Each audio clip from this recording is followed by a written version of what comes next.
Yes, my people, it is your boy VRD.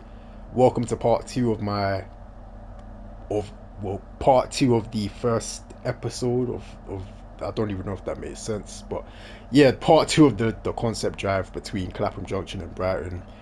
Just go to part one if you don't know what this is. I can't be bothered to do the explanation again.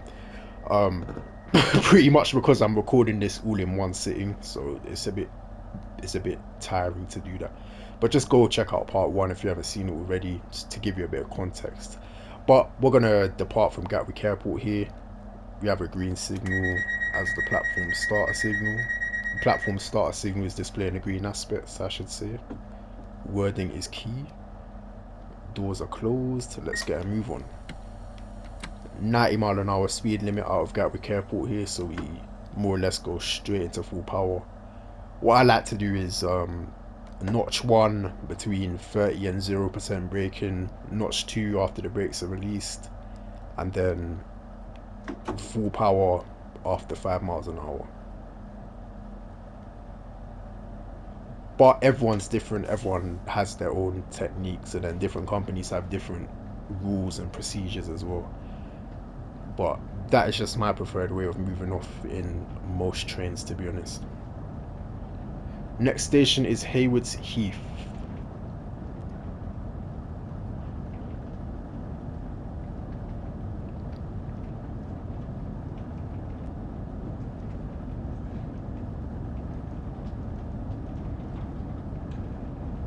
I've actually got that Scotland route downloading as well, the five circle route.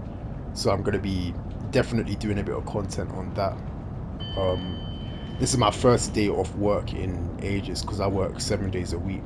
So I really, honestly, finding the time to do these videos is a struggle. And then going gym as well. Trust me, guys. It's to consistently push out a video a day. It's a fight. It is a fight. My main issue is waking up. If I'm being so honest, I think just waking up is it's a war. I'll be so honest. Waking up at the same time every morning is a war. It The fact that some evenings you won't be tired, even if you try and force yourself to fall asleep, you won't fall asleep, and then when you eventually do fall asleep, it will be a lot later than you initially planned. So then that makes it more difficult to wake up. That's just one of the reasons. But yeah, this I don't know. I really need to try and force myself to adhere to a certain schedule just so I can get the content pushed out at a bit more frequently. But yeah, so like I said, because this is my first day, I have a very bad habit of getting sidetracked when I'm talking. But because this is my first day off of work in ages, I'm gonna take advantage of it. Even though I'm trying to appreciate the opportunity to rest as well, I do want to try and crack on with the content a bit while I have the opportunity to. So yeah, that Scotland route, the five circle route, I have that downloaded now. It should be finished very soon, so I'm gonna jump on it and take the class 170 for a spin. Um, at the moment, I'm only able to drive the route HUD-Less between Edinburgh, Waverley, and is that a 387 stopped at Three Bridges? Oh, probably at a red signal because the Southampton service would have been crossed over. Yeah, that makes sense. Um, I only know the five circle route HUD-Less between Edinburgh, Waverley, and Aberdour at the moment. And that's just through watching YouTube videos. I haven't actually driven on that route ever in my life. I'm about to do that now. Do I really want to record it? I should, but I feel like I'm gonna, because it's my first time and everything, I might get a bit overwhelmed with the commentary and trying to focus on the driving as well. So the commentary quality might be a bit bad. So I feel like I'd rather wait until I know the route a bit better and then do a commentated drive on it. But yeah, I don't know. I have to see about that. But it does feel good to finally be driving on a new route. I think the newest route that I currently have is the Birmingham Cross City route, and that was released damn near 2 years ago. So yeah, man. Just shutting off the power now. And tell a lie, it's not the Birmingham Cross City, it's the East Coast mainland. That is the newest route that I currently own. The reason why I shut off the power, by the way, guys, is because speed limit is about to drop down to 80 miles an hour. So rather than accelerating beyond 80 and then going on the brakes, I just shut off power before 80. Although we are on an upward gradient at the moment as we approach Boreham Tunnel, so I'm gonna have to use a bit of power to maintain 80. We're at 77 at the moment, balanced out, which is fine. You know, we don't have to. It's not essential for us to be tight on the speed limit. You can obviously travel at a couple miles an hour below it as well. And in fact, that is the preferred thing to do, because if you forget about the gradient, like I've done now, because the gradient has now become a downward gradient. So if you forget about the gradient and then train speed begins to roll up a bit, it gives you a bit of breathing room without having to jump on the brakes. But if I was tight on 80 and then the speed rolled up to 81, for example, I'd have to tap on the brakes, which is, it deducts from the passenger comfort. So yeah, lingering a couple miles an hour below the speed limit isn't unheard of whilst driving along. Speed limit's about to go back up to 90 miles an hour just beyond the exit of this tunnel here.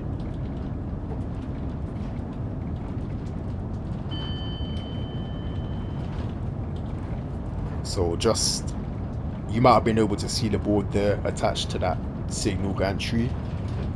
These boards are very tiny. I'm not sure why they're so small. I feel like that is a, I mean, it's not really a safety hazard, because as a driver, you're meant to know where each speed limit commences. I think I mentioned that in the last video, part one. So yeah, in theory, you should be able to drive without the speed boards anyway. And I'm pretty sure that's what they had to do back in the day. Speed boards weren't actually always a thing, surprisingly. Back in the, I'd say probably 60 years ago or so, there probably weren't a lot of speed boards about. Drivers just had to know what speed to be traveling at, at, at specific track sections, which I think is insane. The fact that AWS wasn't a thing as well until the 1950s is terrifying to me. Like, no AWS. Even TPWS, that's even worse. TPWS wasn't a thing until damn near around the time I was born, which is terrifying. Um, which probably contributed to the high amount of train crashes that took place in the 20th century. But yeah, here in the 21st century, there's only been a handful of train crashes. In fact, I can probably count it on my fingers. We had um we had a so there was Hatfield in 2000. Just cutting back on the power there, because we're approaching 90 miles an hour. This is Ouse Valley Viaduct, by the way, that we're crossing over now. Beautiful structure. Definitely jump onto Google Images and type it in. OUSE Valley Viaduct. I'm not going to go into external view and show you guys the viaducts, because that's unrealistic. Drivers can't exit the cab and go into a drone view, a bird's eye view of their train, so I'm not going to do that in the game either. We've got a double yellow signal that we just passed, so that tells us that the signal protecting Haywards Heath Station is currently displaying a red aspect. So getting on the brakes nice and early. Here's the single yellow signal, so next signal that we are going to come across is displaying a red aspect. So I'm actually going to increase the braking force a bit more just to be nice and safe. Again, aiming for 20 miles an hour as we pass over the AWS magnet associated with the red signal. And I can actually see the red signal coming up in the distance.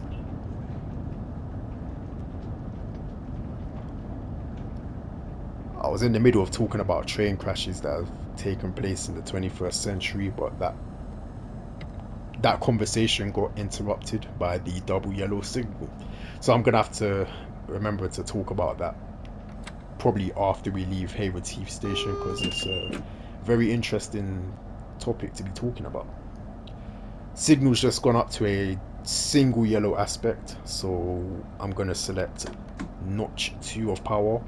The next signal that we are going to come across is currently displaying a red aspect, but it is at the end of Hayward's Heath platform, so we're good to enter Hayward's Heath Station, which is of course our next stop. So just remaining in power notch 2, what I'm probably going to do is keep accelerating until I can see the platforms of Hayward's Heath and I'm relatively close to them. I then jump on the brakes and of course aim to be down to 20 miles an hour in time for the AWS magnet of the red signal. But that probably isn't going to be a red signal for long, as the train that was blocking our path gets further away from Hayward's Heath Station. So just making a brake application now. And yeah, we could even see the signal is no longer displaying a red aspect. It is that looks like a double yellow. I think it's a double yellow, yeah. 6 carriage stopping position, I believe, is in the same place as the 8 carriage stopping position. What does that say? 5 to 8, yeah. And it's a downward gradient stopping at Hayward's Heath here, so you have to be careful that your train doesn't try to run away with you. Oh, I've had a bit of a stop short. Alright, that is irritating. I thought that I had released the brakes, but I was actually still in minimum braking, so the train stopped a bit in advance of the stopping position, but it's still stopped in generally the correct area. You don't need to worry about that.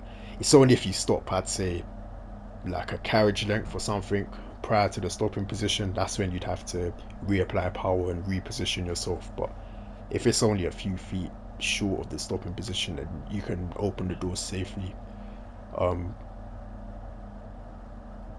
Being sure that the full length of your train is currently being accommodated by the platform. Let's get a move on. We don't want to hang about here too much. It's Hayward's Heath after all. What is actually in Hayward's Heath? Maybe I shouldn't say things like that, because I don't want to. Some guy from Hayward's Heath starts yelling at me in my comment section. Anyway, I'm not funny, aren't I? Let's get a move on.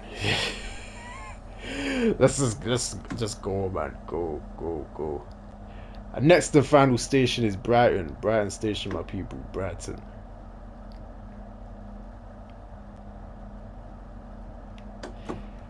Right, speed limit is still 90 miles an hour. So yeah, as I was talking about before, train crashes. So we had the Hatfield train crash in 2000, but that wasn't down to a SPAD. I believe that was because of a broken rail. We had the Great Heck, it's the Selby rail crash, I should say, not Great Heck. If I say Great Heck, people are going to be like, what? Selby rail crash 2001, which was actually the same train, believe it or not. The exact same train that crashed at Hatfield, so I heard, was the same train that crashed in Selby a year later in 2001, which I think is insane. But that time it was due to someone crashing their car on the train tracks, and then the train hit the car, and then that caused the train to come off the tracks and smash head on into another train heading the other direction, which is a deadly coincidence. We had 2005 Potter's Bar, that was caused by a points failure. So a lot of these crashes aren't actually because of SPADs, which is actually I think in fact, let me go through the list and then I'll talk about what I was about to talk about. I don't want to get sidetracked. So we had the 2007 Grey Rig crash. That was again because of a points failure, very similar to Potter's Bar. And then after that, there was a very, very long gap. There was no major rail accidents at all. That streak was only broken in 2020 during the COVID times. Up in Scotland, there was a HST high-speed train that hit a landslide and crashed. It flew off of a bridge and smashed into a canyon or something, and I believe 3 or 4 people died from that. Rest in peace to them, condolences to the family members. And I'd say, well, we had a single yellow signal that jumped up to a green aspect, so nothing to worry about there. I think that is because there was the train that was ahead of us causing us problems at Haywards Heath. I think it did briefly stop at Wivelsfield station, which is this station coming up now, but it's now clear, I believe. No, it's not clear. Tell a lie. Otherwise, this signal here wouldn't be a double yellow. So we are definitely following something at the moment. If it seems that it stopped at Haywards Heath, so my guess is that it is a southern train. It's probably the stopping service between Victoria and Brighton.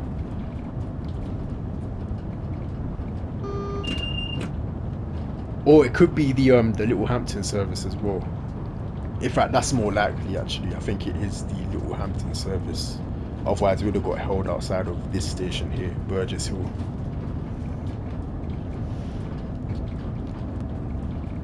So I had to do a little edit there because of background noise, and now I can't remember what I was talking about, which is probably for the best because I, it was probably getting irritating.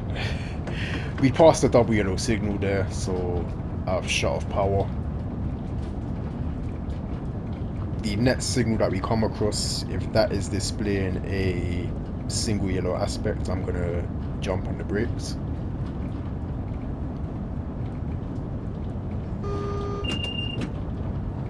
Yep, single yellow, so I'm gonna give it some serious braking right now. In fact, I'm maximum braking. That was actually poorly executed. Yeah, we can see the red signal coming up now. Yeah, 42 miles an hour over the AWS magnet is insane. Well, 34 now, but still, that is quite insane.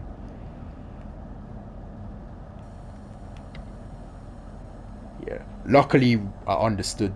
Luckily, I was aware of the fact that we passed the single yellow signal at a higher than usual speed, so I knew to apply maximum braking straight away. Otherwise, this could have ended very badly.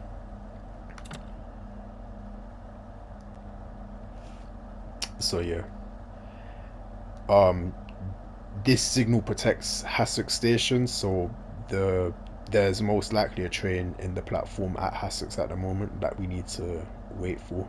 So full service, neutral, driver reminder appliance set, and we sit here and wait it out.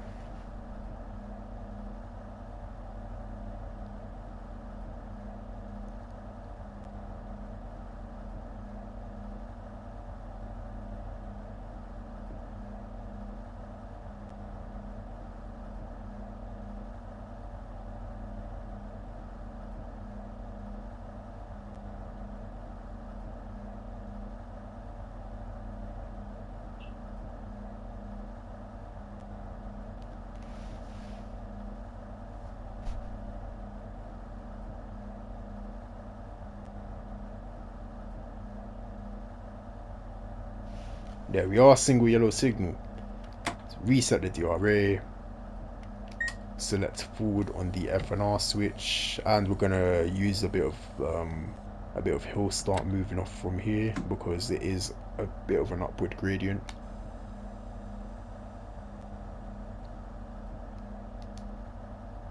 Up to notch 2 of power. I'm praying that that clears to a double yellow aspect before we pass it. Nope, it hasn't, so we have to drive, assuming that the net signal is going to be a red aspect, going to be displaying a red aspect, and that signal is situated at the end of Hassocks platform. So I'm only going to accelerate. I'm going to remain in notch 2 of power and accelerate up to about 30 miles an hour or so.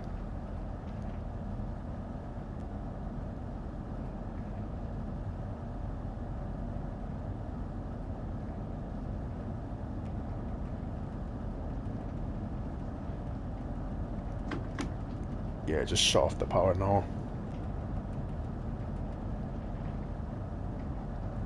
And by creeping along at such a low speed, one, it mitigates the risks of us flying through that red signal, and two, it actually gives the train ahead of us a bit of a chance to get away from us, which prevents it from holding us up in the future further along the line.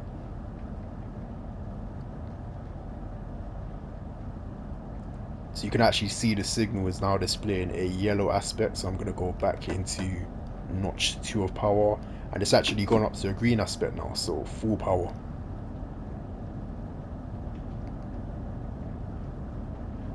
So we now know that the train ahead of us is at least 3 signal sections away from us, so we can comfortably accelerate up to 90 miles an hour. And because the speed limit along here is 90 miles an hour, that more or less explains why the signal cleared to a green aspect so quickly, because the train ahead of us would have just went straight into full power, and it's probably doing about 70 or 80 miles an hour by now, so yeah, it's quite a way away from us.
Oh, this is Clayton Tunnel, by the way, that we're passing through right now. The longest tunnel on the Brighton main line. I think it is one of the longest tunnels in the south of England. Off the top of my head, I think North Downs Tunnel on High Speed 1 is longer than this. I'm not sure what other tunnels. Maybe is there a tunnel in Sevenoaks that's longer than this as well? I'm not too sure. Sydenham Hill Tunnel as well, or Penge Tunnel, whatever it's called, on the Chatham Main Line, I think. Is that the Chatham Main Line? Yeah, the Chatham Main Line. That runs underneath Crystal Palace Park. That tunnel is quite lengthy as well. But yeah, Clayton Tunnel is definitely up there as one of the longest tunnels in the south of England. It's 1 mile, I think it's nearly 2 miles long.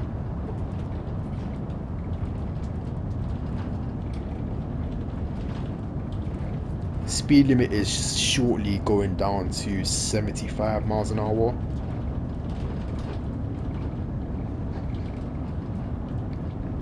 So if I was in an Electro Star, I'd probably be doing 90 miles an hour by now. But the Class 395 Javelin has less powerful acceleration capabilities than the Electro Star. Grammar. I'm not too literate, guys. I apologize. So yeah, we're not quite doing 90 miles an hour. We're pretty close though. So at the end of this left-hand bend here, I'll be making a brake step 1 application to slow down for the 75 limit, but because we're not quite at 90 miles an hour yet, I'm gonna do that a bit later. So there's the warning board for the 75 limit. But if you were to start braking at that warning board, you wouldn't slow down in time. You can see the 75 board coming up now for the commencement of the speed limit itself. So yeah, you have to brake significantly earlier if you want to have any chance at slowing down for that in time without giving the passengers whiplash.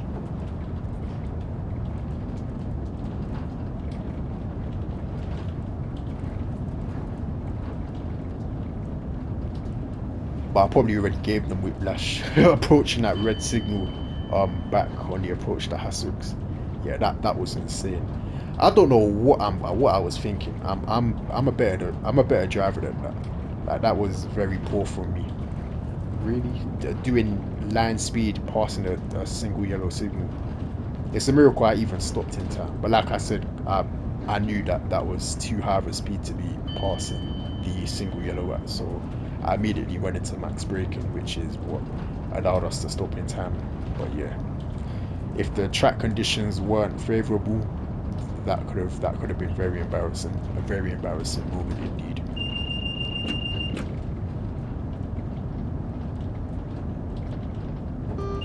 Right, coming up on Preston Park Station, acknowledging an AWS alert regarding a warning board for a reduction in the speed limit down to 40 miles an hour. I'm gonna make my brake application for that speed limit at the AWS magnet of the next signal that we are gonna come across.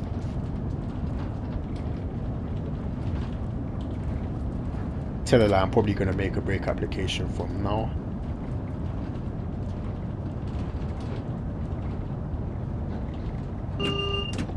Yeah, gonna up the braking a bit more, bit more. Okay, maximum braking once again. I've become a bit rusty, which is something I'm not too pleased about. My excuses, guys, yeah, listen to this, yeah. So before, do you know what? Let me remain focused because we've got a further reduction in the speed limit down to 25 miles an hour on the approach to Brighton station here, which we're also gonna exceed, unfortunately, but only by 2 miles an hour, so nothing too major. And signal that we just passed had the number 5 indication in number 5 route indication telling us that we are being routed into platform 5 at Brighton station here.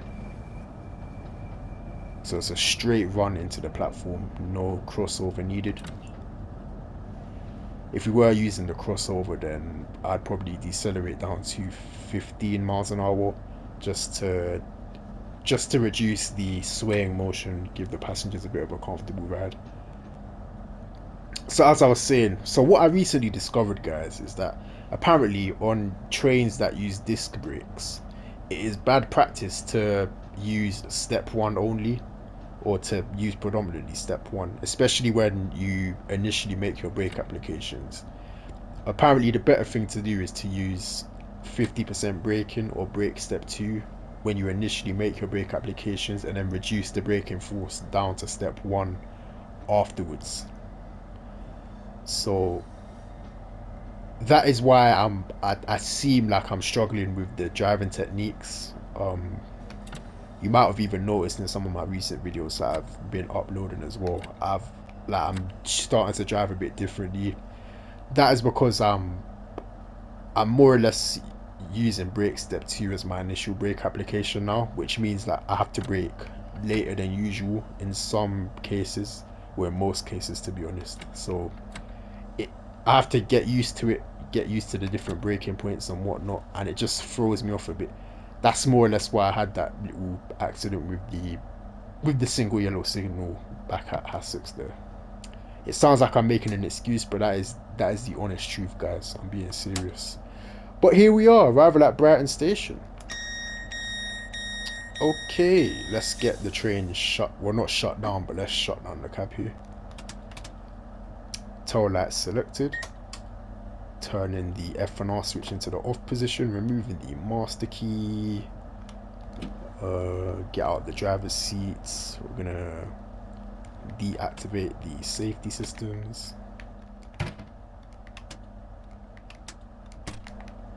And exit the cab. And look at that, arrival at 5 o'clock, 5:01. So that concludes. One thing that I don't like, and I think it's something to do with the lighting engine, because this is a train sim world 2 Brighton main line, and this is a train sim world 3 train. Well, it's, do you know, it's very long to explain, but there's basically an issue with the lighting, and it means that if you use certain trains in free roam mode on certain routes, the lights won't illuminate properly. So it seems like the tail lights aren't on, but they most certainly are on. But anyway, that concludes this concept drive episode 1. I'm gonna try to do more of these, but I need to think of more ideas. So any suggestions, feel free to put them in the comment section below. But yeah, let me know what you guys think of this. Like I said, I genuinely think that this service should be brought back, the Brighton to Midlands service. Yeah, constructive feedback and criticism is more than welcome in the comment section below, and just highly... Oh, go ruin my outro, why don't you? And is highly appreciated. If you'd like to further support the channel, please consider liking and subscribing. I will catch you guys in the next one. Oh, pardon me. Love.